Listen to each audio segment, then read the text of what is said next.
হেনার সঙ্গে বকুলের সাক্ষাৎ, যা জানালেন শাবনাজ। ঢাকাই সিনেমার একসময়ের জনপ্রিয় অভিনেতা বাপ্পারাজ। ক্যারিয়ারে অসংখ্য রোমান্টিক সিনেমা দর্শকদের উপহার দিয়েছেন তিনি। তবে দর্শকের কাছে অভিনেতা বাপ্পারাজ মানে ব্যর্থ প্রেম বা ট্র্যাজেডির গল্প, অর্থাৎ ত্রিভুজ প্রেম বা স্যাক্রিফাইসের গল্প নির্ভর সিনেমাগুলোর কারণে আজও এই নায়ক বেশ জনপ্রিয়। প্রেমের সমাধি সিনেমায় বাপ্পারাজের সেই বিরহের সংলাপ ও দৃশ্য এখনও উপভোগ করে নেটিজেনরা। সম্প্রতি সেই ছবির একটি সংলাপ, চাচা হেনা কোথায়, ব্যাপক ভাইরাল হয়েছে। সে থেকে এখন আবার আলোচনায় এই নায়ক। এদিকে বুধবার 19 ফেব্রুয়ারি সামাজিক যোগাযোগ মাধ্যমে ফের নতুন এক ভিডিও ভাইরাল হয়েছে, যে ভিডিও পোস্ট করেছেন হেনার স্বামী নাইম।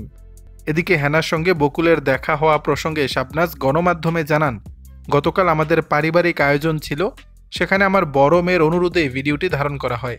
আগে থেকে নামিরা ক্যামেরার পেছনে কাজ করেছে, ওর কারণেই এই ভিডিওটি ধারণ করা হয়। মূলত মজা করার জন্য ভিডিওটি ধারণ করে সেটি পেজে আপলোড করে নামিরা। দর্শক, বিষয়টি নিয়ে আপনাদের মতামত জানাবেন নিচের কমেন্ট বক্সে।